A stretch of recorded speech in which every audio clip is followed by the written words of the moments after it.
Hello everyone. Today we are going to discuss the topic about loop and its type. Loop. It is the pattern in which one or more of the ridges flows upward, then turns back or it recurves to the point where they come originally. In fingerprints, as well as in the usual application of the word loop. So there cannot be a loop unless there is a recurve or turning back on itself of one or more of the ridges. Other conditions have to be considered as well, and a pattern must possess several requisites before it may be properly classified as a loop. In this type of pattern is the most numerous or the most common type of all, and it constitutes about 65% of all fingerprints. So we have also the essential characteristics of a loop. First, there must be a sufficient recurve. A sufficient recurve may be defined as that part of a recurving ridge between the shoulders of a loop. It must be free of any appendages abutting upon the outside of the recurve at a right angle.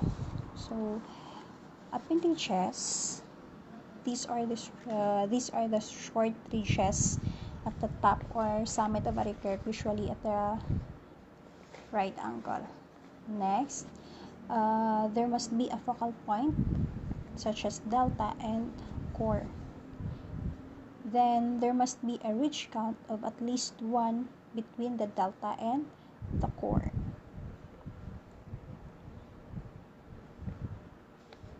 So we have here the figure.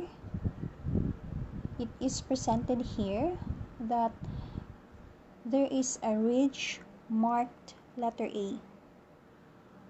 It enters on one side of the impression, and after recurving, it passes an imaginary line drawn from the core to delta. It terminates on the same side from which it entered. So the terminal point here of the recurve is marked as letter B. Thus, it fulfills all the conditions required in the definition of a loop. The letter X and Y are the type lines. It will also noted in this figure that there is a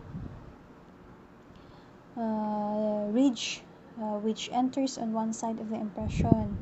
It recurves and it passes an imaginary line drawn from the delta to the core. So it does not terminate on the side from which it entered, but it has a tendency to do so.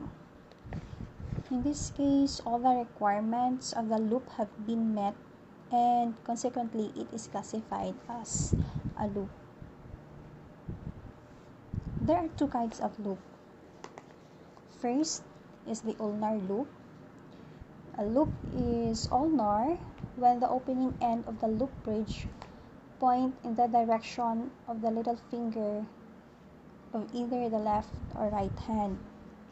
So these are the loops which flow in the direction of the ulna bone.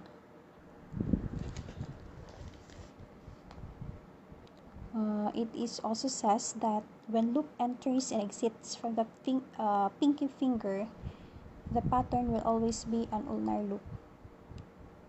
Also, we can see here in the figure which pattern is the ulnar loop.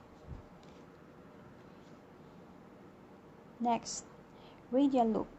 A loop is radial where the opening end of the loop bridge points on the direction of the thumb.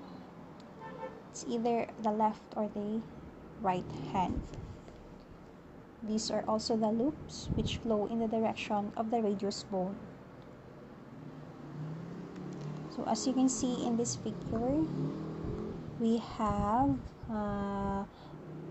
two fingers the index finger and the ring finger have a radial loop pattern. So when loop enters and exits from the thumb side of the hand, the pattern will always be a radial loop. Ridge counting. It is the process of counting ridges that touches or cross imaginary line drawn from the core to delta. So as you can see in this figure, we have drawn the imaginary line from core to delta, and those ridges touches by the imaginary line are the ridge count.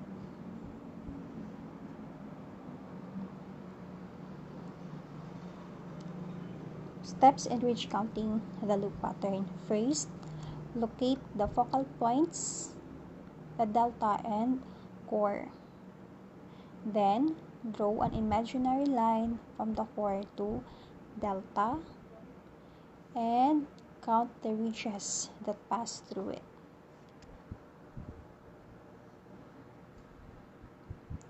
So we have these ridges subjected to ridge counting with given numerical value as follows. Dot has one ridge count, long or short ridge, one ridge count, ending ridge, one ridge count, enclosure, two ridge count, crossing, two ridge count, bifurcation, two ridge count, meeting at two ridges, two ridge count. You can also see here the example of ridges or the ridges that subjected to ridge counting.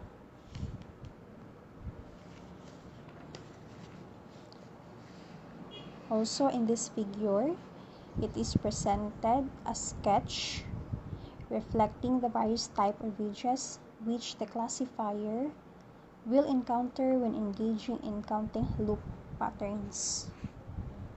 So in this pattern, the loop has 25 ridge counts. Thank you. Keep safe everyone, and God bless.